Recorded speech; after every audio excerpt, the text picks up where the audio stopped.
Hello, everyone, and welcome to this Women in Science webinar in honor of Women's History Month. Thank you so much for joining us today. I'm Julianna LeMieux, science writer at Genetic Engineering and Biotechnology News, or GEN, and I'll be your host. Today's program is co-produced by GEN and the Rosalind Franklin Society. Here at GEN and RFS, we like to highlight and discuss outstanding issues impacting women in science. Typically, we focus on issues that affect women working in STEM today. So the lack of women in the C-suite, for example, or the extra challenges women face when raising venture capital funds, and so on. But today's program will be a little different. We'll spend the next hour focusing on women scientists from the past. The question we'll raise is, how many contributions to the scientific enterprise do you know of that were made by women? If you're like me, you've probably heard of a handful, but the rest remain unknown to us. Why? Well, there are likely many different reasons, but the bottom line is that their stories have not been told.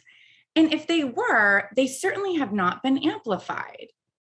But a group of motivated people are trying to change that. Today, we're joined by two of them, Katie Hafner and Amy Scharf, to tell us how they plan to do it. Katie Hafner is a longtime reporter for the New York Times, where she continues to be a frequent contributor, writing on healthcare and technology. Katie is uniquely positioned to tell the stories of women in science. Not only does she bring a skilled hand to complex narratives, but she has been writing about women in STEM for nearly 30 years. She also is the author of 6 works of nonfiction and is currently the host and executive producer of Our Mothers Ourselves, an interview podcast that celebrates extraordinary mothers. Thank you so much for joining us today, Katie. Thanks for having us. And Amy Scharf is a bioethicist at Memorial Sloan Kettering Cancer Center. She also serves as the chair on the board of trustees at Children's Aid, a nonprofit that provides comprehensive social, educational, and health services to children in New York City's underserved communities. And she is a member of the advisory board for the Johns Hopkins School of Arts and Science. It's a pleasure to have you with us today, Amy.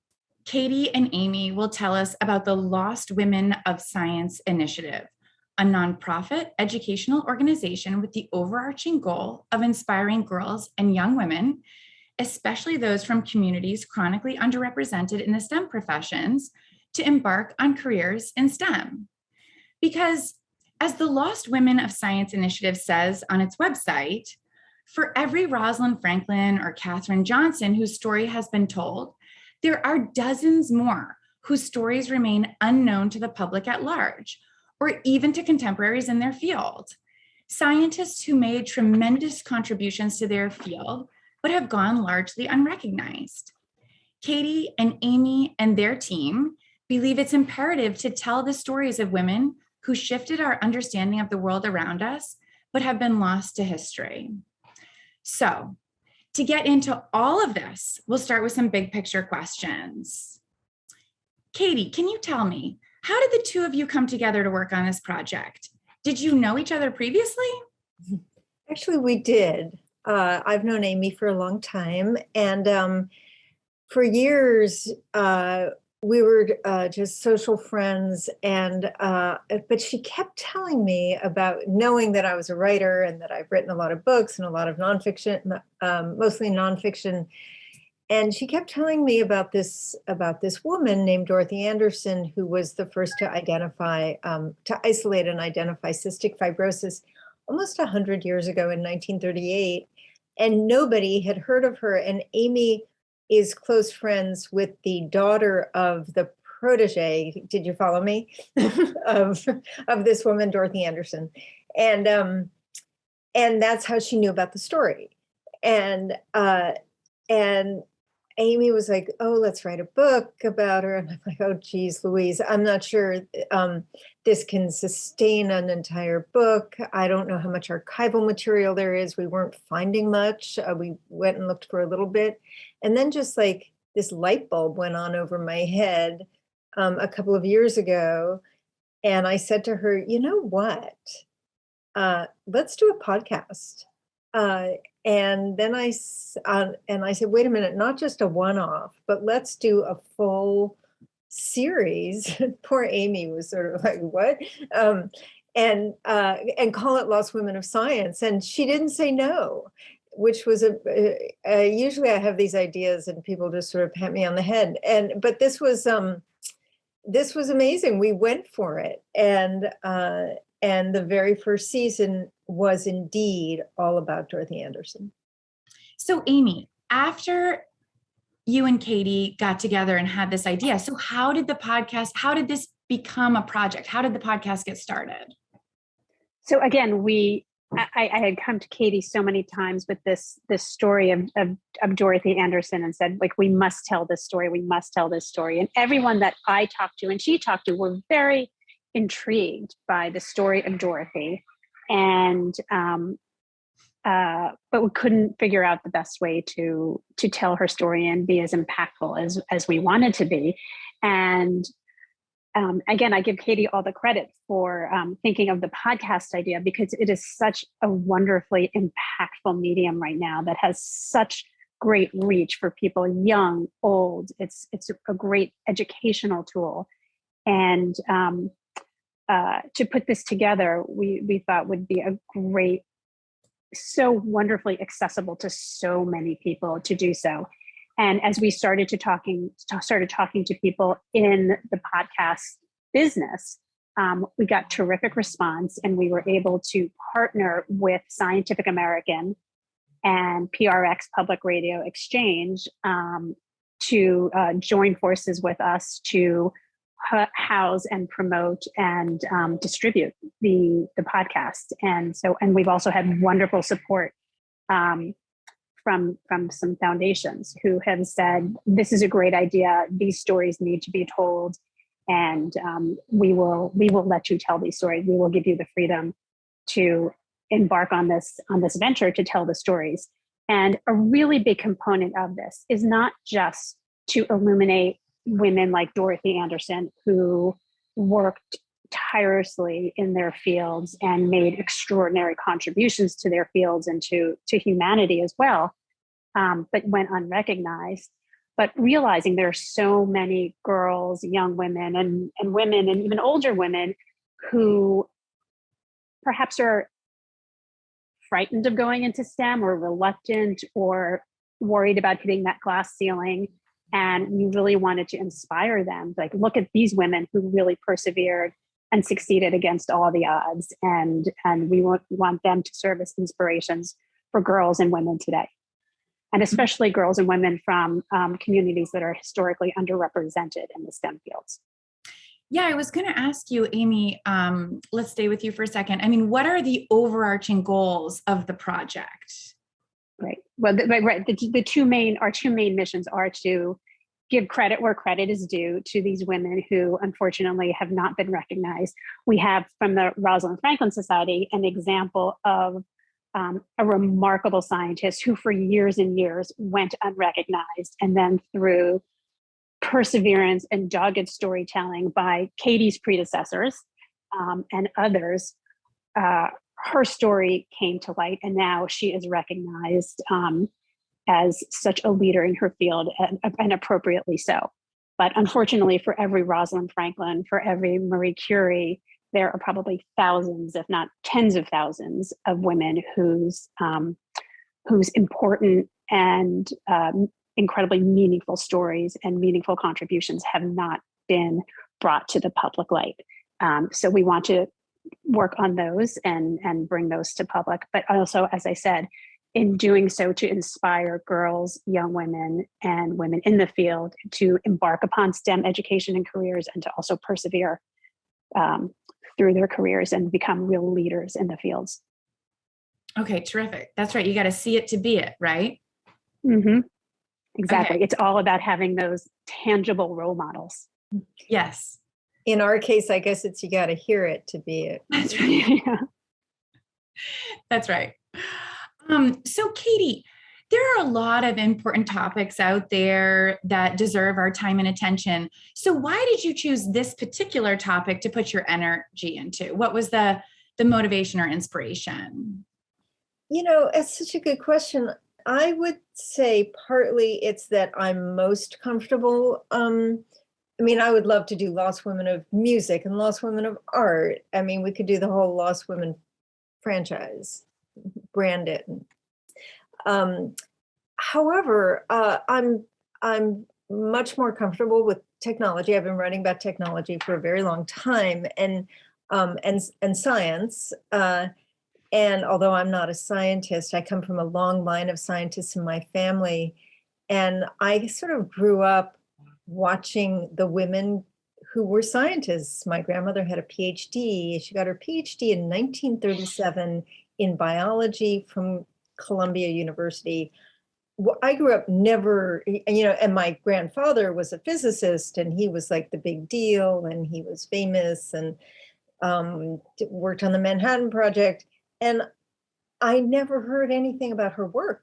And so part of it is, I think it's just part of the way this has been bubbling to the surface all these years, telling these stories. And I think that's it, which is not to give short shrift to the women in music and the women in art. Those are also huge areas that deserve attention.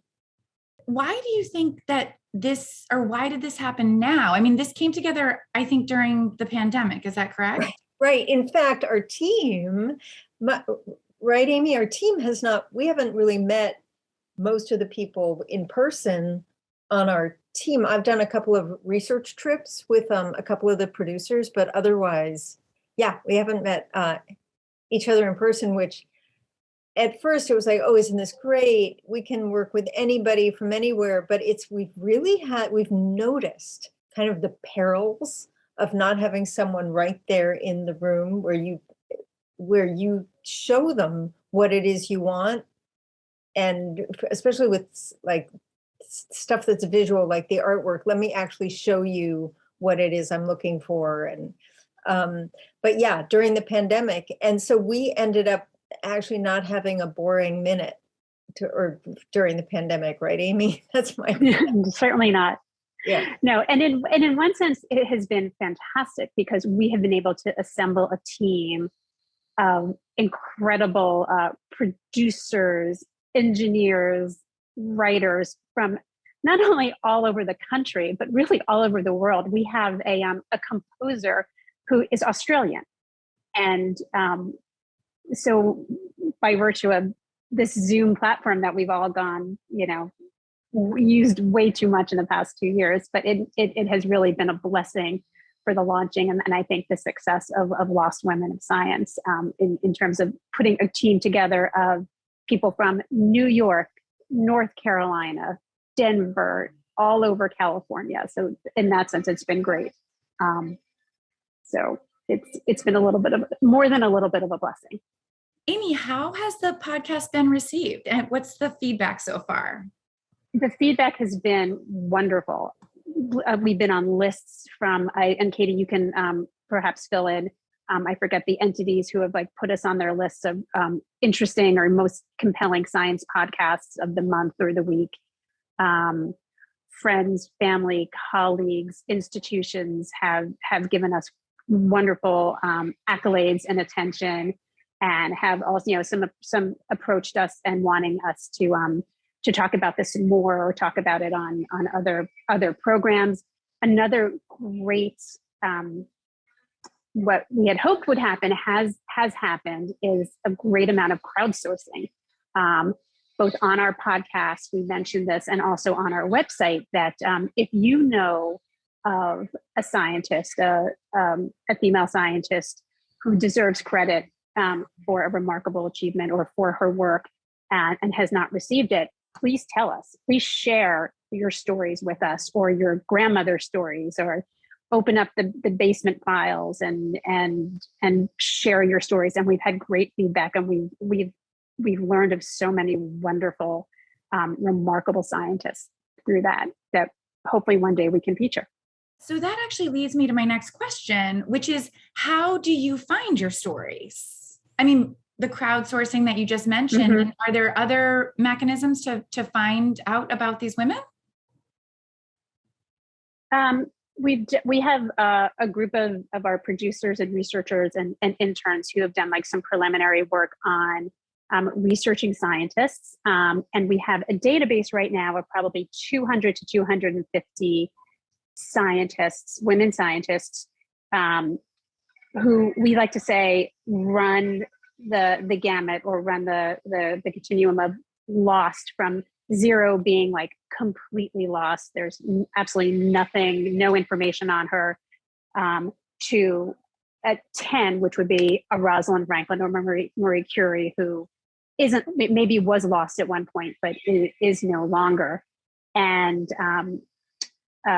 so our sweet spot, as we like to say, is probably like that 4 to 5 level of loss. There's some information on her. Maybe there's some misinformation on her, but enough that we can actually put together a rich, compelling season of a podcast, which is 4 to 6 30-minute episodes on these women. So Katie, how do you, out of all these women that, you know, there's some information on in this sweet spot, how do you choose which stories will be told on the podcast? And is it a difficult choice? It's a very difficult choice. We have meetings where, and I liken it to a New York Times page one meeting where everyone sits around a big table and department editors have a 30-second window to pitch their story for the front page. And so we sit in our virtual room and everyone sort of pitches their favorites, and it's a very lively discussion. And we have all these different criteria, like, is there enough archival material that we know of? Can we really string this out over 4 or 5, maybe 6 episodes for a full season? I forgot to mention that we devote an entire season to just one woman. And what I like to say is, if she spent her entire life doing this work, we can spare a couple of hours telling her story. And then we try to be diverse in this, and in several senses of the word. One is make sure that we are ethnically and racially diverse in the women that we choose, and also diverse in terms of their scientific field. So for instance, if we've done a physician, which was the case with Dorothy Anderson, we won't do someone in medicine probably till next year sometime. So this coming season is a woman who was an early computer coder, and Clara von Neumann, who was married to the very famous mathematician and early computer pioneer John von Neumann. And her story is, she's truly a lost woman of computing. So we actually, it's a bit of a risk because we went into the Clara story thinking she had done one thing, and it turns out she had nothing to do with that. But that is what got our attention.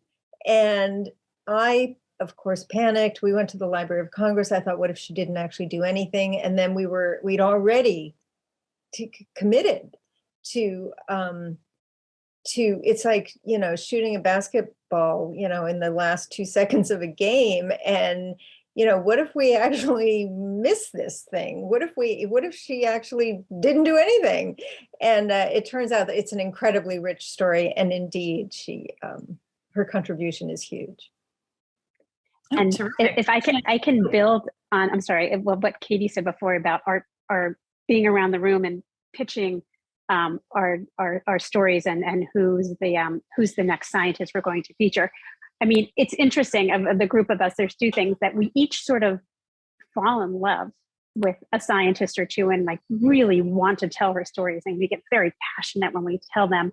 And we actually had a summer intern last summer who did a lot of research on different women. And at the end of the summer, as she was getting ready to leave, she said, I really want to make a pitch for a certain scientist. And she put together for us, Katie, about a half an hour presentation on this scientist who was a botanist. And we were kind of, when we had read like the initial 2 or 3 sentences about her, we were, okay, lukewarm, maybe. And this intern, it was Ella, I believe, presented this 20, 30-minute presentation on the scientist. And we were all, our chins were literally on the floor. We said, this is incredible. And she, as such, then moved, way to the top of our list of upcoming subjects. So it's really been, in that sense, it's been an incredible learning experience on so many levels, but things like that, learning about the different women and really listening to the stories and listening to each other tell the stories. Can I jump in here and say that the problem with the format, with the way we've chosen to tell their stories, as Amy said, we're telling these stories serially, one woman at a time. I like to say that we're revisiting the history textbooks, one scientist at a time. However, the problem with that is that we are amassing this huge database of women. And so now that I even know that these women are out there, I feel particularly bad that we're not telling their stories. So what I want to do with Lost Women of Science is figure out a way to tell the stories of other women kind of interstitially, in maybe 30-minute boluses, like 30-minute doses of podcast, maybe throughout the year. We just need the funding for that. We don't have that yet. But so now when we describe to you that we've got these 200 plus women, it's like, wait a minute, what about the 199 who are still waiting for their story to be told by us? Now I feel like a total responsibility to tell their story. I feel the same way. And hopefully another way that we can fulfill this responsibility, and even if we can't tell their story so quickly, we are working, we have a memorandum of understanding with Barnard College to form to call an entity, we'll call it the Lost Women of Science Barnard Archive and Resource Center, which we will hopefully will house a compendium of primary source materials and other materials on these lost women. As we do our research for the podcast and collect these materials, many of which, so much of the material for our Dorothy Anderson series literally came from the basement of someone's house. And we know that there are other basements with lots of other really rich, important materials. And we are going to be creating a center to house and digitize and make these incredible resources on these women available to others, to both students, scholars, educators, hopefully the world at large. Okay. And I want to make sure that our audience, I'm sure everybody wants to go check this out right now. So I want to make sure our audience knows where to go. You can find the podcast on the website, which is lostwomenofscience.org. But also tell us, when does season 2 drop? Because we're waiting. I'd love to play a little of the trailer. Do I know who Clara Van Neumann is? I'm embarrassed to say I've never heard of her. Did she have something to do with the weather? I've heard of John von Neumann. I'm not even sure how to pronounce her name. Was she related to Newman on Seinfeld? I'm Katie Hafner, host of Lost Women of Science, where we explore the work and lives of overlooked female scientists.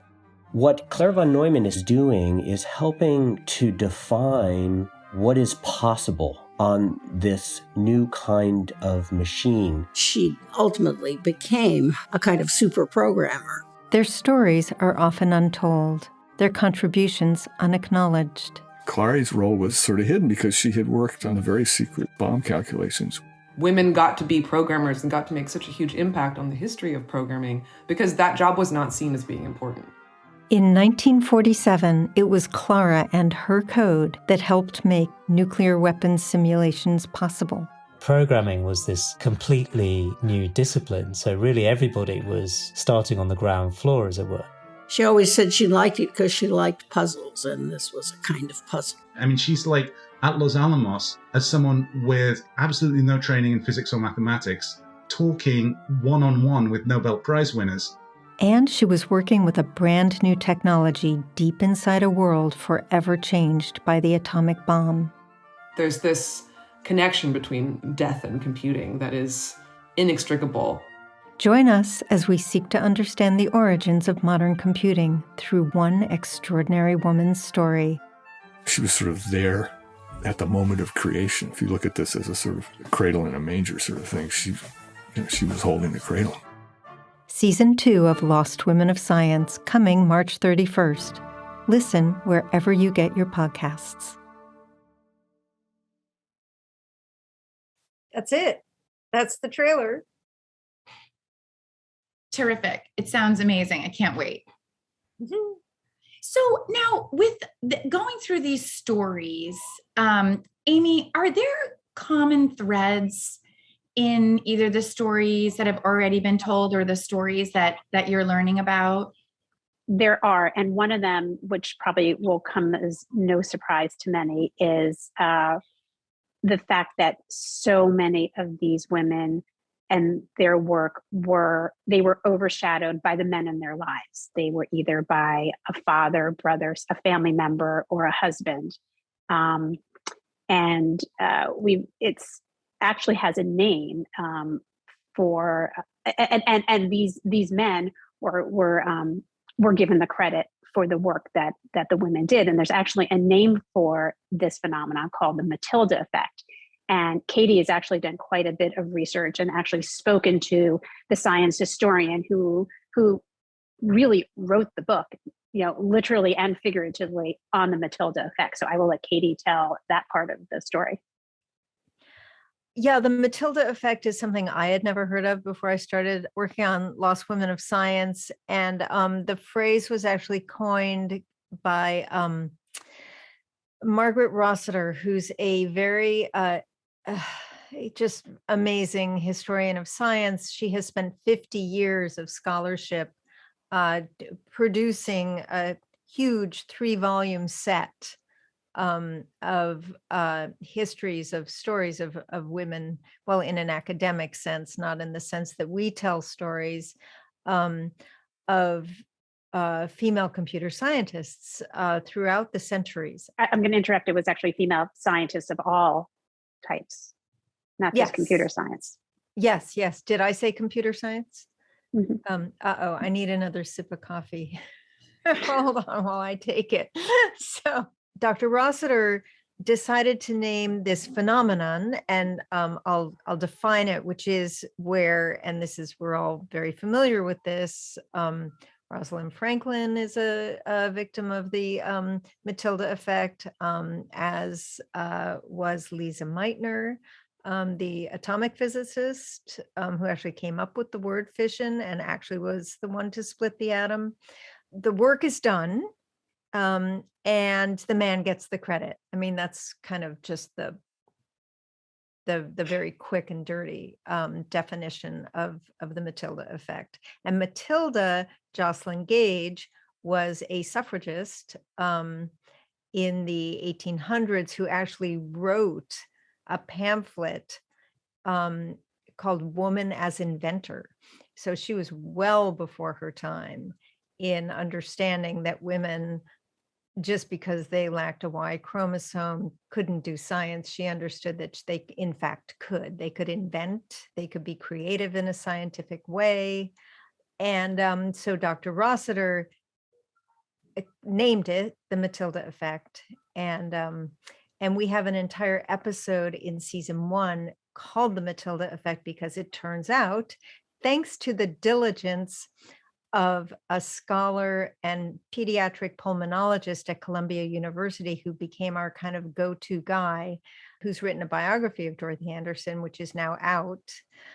He figured out that Dorothy Anderson too is a victim of the Matilda effect. And I have the sinking feeling that we're going to find a lot more of those as we continue with Lost Women of Science.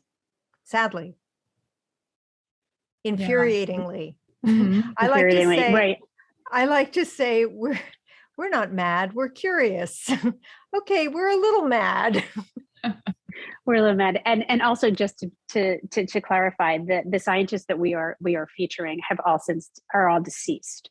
Our hope is that women scientists who are working now won't be lost. They will be found and they will be celebrated as they appropriately should within their lifetimes. But we again are giving credit where credit is due. Unfortunately, like they won't be able to share in the accolades or feel the accolades.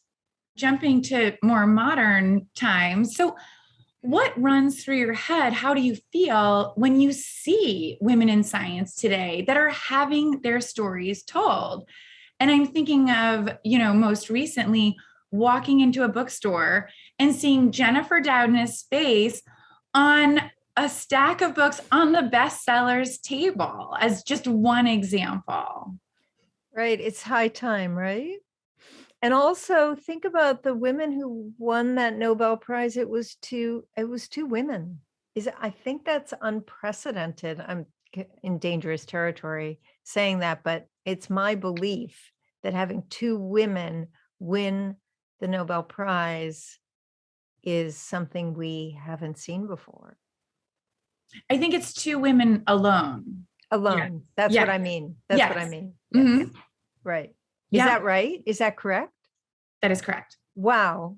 I mean, yeah, we've come a long way. No, it's so great and it's so heartening. And it's wonderful also to see today the number of women who actually are engaged in STEM and in STEM education. And in fact, one of the partners we're working with is Barnard College. They actually, this academic year is their year of women in science and women in STEM. They historically have been very strong in the sciences. The rest of the world may not realize that, but they really are a remarkable institution for producing STEM graduates. And we are helping them to promote that and highlight it and showcase it. Future seasons will be talking about women in STEM and education. And as a little bit of a spoiler alert, our season 3 is going to have a great focus on women in STEM and historically Black colleges and universities. This is an area really where, and you had said this earlier, Katie, you're rewriting the textbook one story at a time. I mean, this could not be more relevant in this area. How can you move some of the content that you're gathering and researching into the classroom? What are the kind of the vision to make that happen?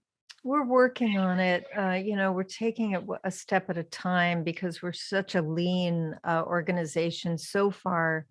Our hope is to get integrated into curricula around science curricula around the country. We also are working on developing a children's book series, the Lost Women of Science children's book series. And we have someone who's actually amazingly, Stephanie Stahl, who's the daughter of Flossie Wong Stahl, the virologist, the famous virologist who died just a couple of years ago. She's taking the lead on our children's book series, and it's in very, very early development, but it's something we're hoping to aim at middle school ages. And so that's another way that we hope, we hope to be multi-platform. The other thing that we have so far is a memorandum of understanding with Barnard, and we're very tentatively calling it the Barnard Lost Women of Science Resource Center and Archive. And we're trying to, as Amy said earlier, we're trying to crowdsource the material, but also we want to make this material, like the manuscripts that we find in basements and any other primary source material, available to scholars of the future and students who want to go in and learn about these women. So we're digitizing it, making it accessible, interactive, and so that's a big part of the initiative. Okay, terrific.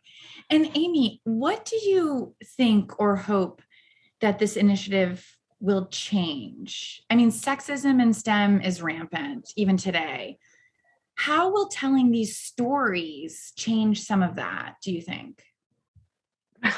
It's I hope that if our initiative can move the needle, I will have feel like we've done our job. If we move the needle in a small way, it's right. I mean, the sexism in science and education, has been, decades, centuries. But by telling these stories and revealing to the world that these scientists, not only did they live, not only did they persevere through very difficult obstacles. For example, Dorothy Anderson, who we feature in our first season, she did go to medical school. She was probably one of 4 in her graduating class and wanted to be a surgeon.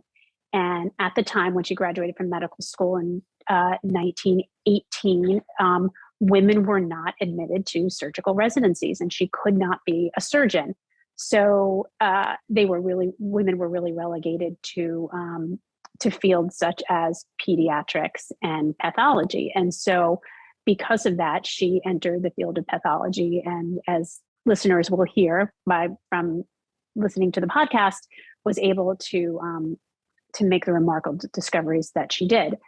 But by hearing these stories and hearing about the adversities and how these scientists overcame the adversities, we really hope it will inspire women to enter and persevere despite sexism and discrimination that they may find. To say, listen, if Dorothy Anderson could do it, if Clara von Neumann could do this and work as hard as they did under such difficult circumstances, I can do it as well. And I will not let somebody tell me that I cannot. And I mean, this project seems so unique. Are there other initiatives like this out there that you've come across? So there's something called Encyclopedia Womanica, which does like 5-minute takes. And they are basically, they take what they find online about a woman. I don't think anybody else goes into the archives the way we do. For instance, we went into the Library of Congress papers. There were 55 boxes with 9,000 documents on John von Neumann. This is for our current season 2. And her papers are kind of thrown in there. And it was all in Hungarian. And so we've gotten like a translator. Well, we've had to find just the right translator who can read this crazy script that looks like a seismic readout of Clary's and translate it. It's never been translated. So I don't think, I've been doing this for so many years as a reporter, and the nonfiction books that I've done a lot of digging into archives, and it's just a ton of work. And our poor production staff, I mean, we're right now in season 2, we are working around the clock. And the fact checking, I was saying, we were in this exhausting production meeting yesterday, and we were trying to get all the facts right about exactly what was happening with the ENIAC, one of the first electronic computers back in the 1940s, and going back and forth and back and forth and back and forth. And I just said, time out. What we're doing is we're getting it right, and that is what matters. And I'm so sorry that I'm sitting so hard on you guys about doing this, about getting it right, but we're going to be happy in the end that we did. And so that's a long-winded way of saying I don't think anyone is doing it to the extent that we're doing it. Another project that we're working on, again, very much in the infancy stages, is perhaps partnering with Margot-Lee Shetterly, who is the author of Hidden Figures, which most people may be familiar with both the book and the movie. And in her research, the movie, as you may recall, focused on the 3 women scientists. But through her research, she found human computers, women who were doing the actual computations with slide rules and pencils at NASA. She focused on 3, but in her research, she found thousands, and just at NASA. And her thesis is there may have been 1,000 at NASA, probably more than 1,000 at NASA, but what about at IBM? What about at Bell Labs? What about the Manhattan Project? Manhattan Project, and ad infinitum. And so we really are hoping to embark on a project to uncover the stories and create a database of the thousands, tens of thousands of women who, say, from 1910 to 1980, worked as human computers before personal desktop computers became the norm.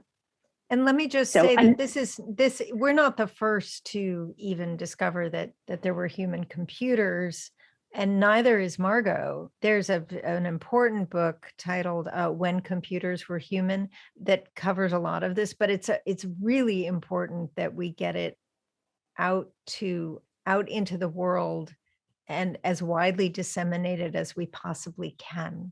To list their names would be a triumph, as far as I'm concerned. I mean, there's a lot of different things that are part of your initiative, different projects. So what is on the top of the to-do list for 2022? Amy, I'm going to let you take that. Wow. The to-do list, we are, again, releasing season 2 at the end of March in 2022. There'll be a third season in late summer, early fall. And there may be a fourth season, either end of 2022, early 2023. Our other to-do list is to hopefully have our research center and archive well underway in the formation stages, so we can actually begin to house and share and digitize and share all this information. Just as a funny anecdote, like, there are boxes of documents in Katie's house that she's really not quite sure what to do. Well, she knows what to do with, but they're going to keep growing and growing. And so we're going to have to get them out of Katie's house. Another big priority is to embark a little further on this human computer project, to begin to gather information on the human computers. And as a related project is to gather oral histories of women who studied and worked in science in the 20th century. Many of these women are getting up in years, and we really want to hear their stories and collect their stories and archive and house their stories also at a resource center and put these stories together. Those are really probably our greatest priorities, and to further along our children's book series. Of course, all this will take a lot of time and resources. And so I guess our overarching goal is to be able to secure the resources to be able to do all the work that we want to do. It's energizing in hearing about the people who have come and said, this is amazing. Organizations like the Rosalind Franklin Society and others who say this is such important work, and keep doing it, keep telling the stories, keep gathering the information. And so that's our goal, to be able to continue to tell the stories and gather the information.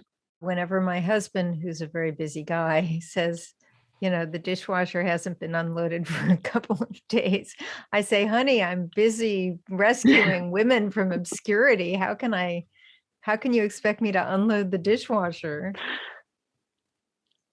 And Katie, you have a book coming out, I believe. Is that correct? Right. I've been a journalist and a nonfiction writer for many years, and I wrote a novel recently. I thought it would take not as much time, because if you make it up, how much time can that take? You don't have to fact check anything. And I sold it, to my astonishment. And the publisher is Spiegel and Grau. They used to be an imprint of Random House, and now they've branched out on their own. And my editor is Cindy Spiegel of Spiegel and Grau, and she fell in love with the book when my agent sent it to her, and it's coming out in July. And I just did a big interview with Publishers Weekly. They're doing a big story about not a big story, but they're doing a feature about the book and how it is that this woman advanced in years, i.e. me, turned from nonfiction to fiction. And so that's, yes, thank you for asking. The title is The Boys. the boys a novel. That's almost a little ironic, don't you think, Katie? What's ironic? With the lost women, we're the lost women of right. science, and your novel is the boys.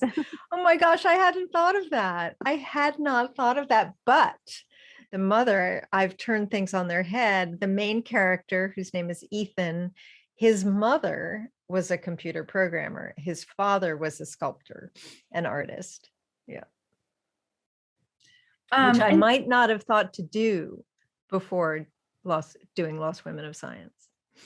So, and let me ask you back to the podcast for a second. So you went from nonfiction to fiction, but how does authoring books differ from doing a podcast?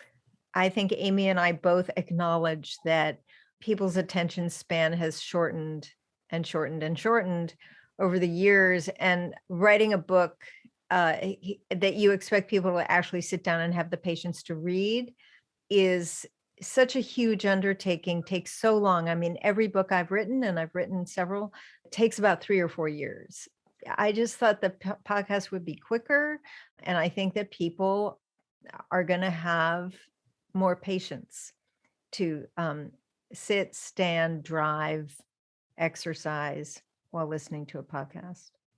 Right. I mean, even on that note, when we first started planning the podcast, we thought our episodes were going to be 45 or 50 minutes long, but we were told by the podcast powers that be that people don't have the attention span for a 45, 50-minute podcast, that they really need to be in the third, each episode. So each episode is now 30 to 35 minutes. Well, and as an educator who's always trying to bring these stories into the classroom myself, and it translates so much more easily into the classroom. I can assign a 30-minute podcast for homework, but I'm not likely going to assign to read an entire book, just for one story. If you were to integrate Lost Women of Science into your classroom as over 5 episodes, 5 30-minute episodes, how would you do that? Would you then say, we're going to follow this one woman and you're going to listen to each episode, one a week or how would you do that? No, assigning 2 hours or 2.5 hours of podcast listening for a homework assignment is something that I would probably do. I teach in a college course, so I think that I could assign a season in kind of a one sitting type of homework assignment or maybe a longer project. Mm-hmm. But that would be a typical homework assignment. Yeah. Mm-hmm. Yeah. And students love podcasts. So they do. Yes. Yeah. Yep. That's great to know. Yeah. They can do it on the train. They can do it on the subway. They can listen and then write their thoughts down later at their convenience. So before I conclude, Katie and Amy, is there anything else that you would like our audience to know? Well, I'd like to emphasize Amy's point about crowdsourcing and how important that is. And just to put it out there, if you know of someone who we should be highlighting, just if you know someone who we should know about, please let us know and send us an email. You can go up onto lostwomenofscience.org and fill in our little form and tell us who she is or who she was. Right. And by the same token, don't be so quick to throw out those files that have been sitting in your basement that belong to your great aunt or a friend of a cousin.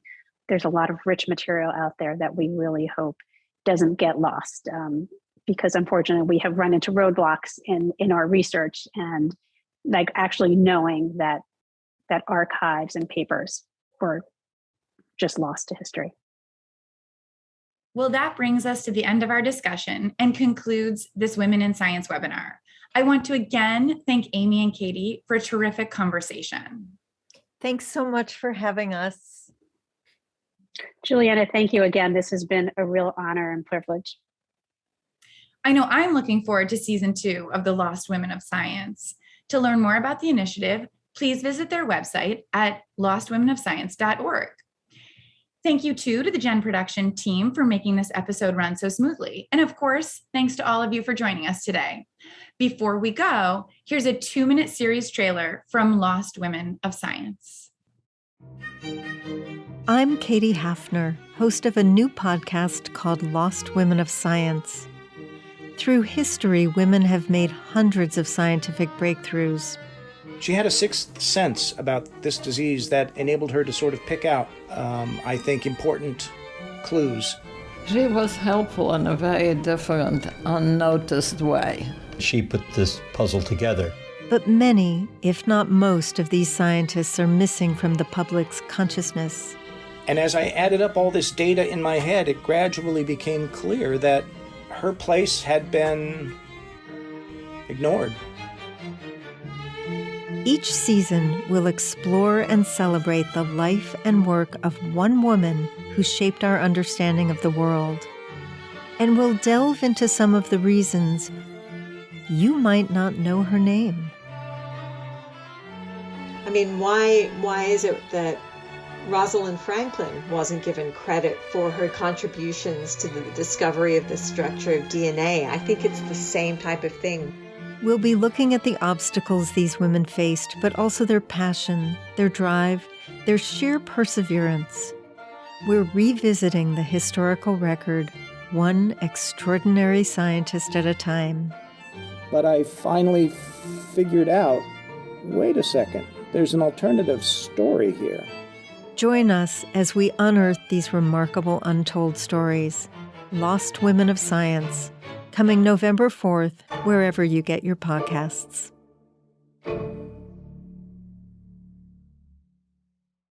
For everyone at Jen and the Rosalind Franklin Society, I'm Julianna LeMieux. Stay safe, and we'll see you again soon.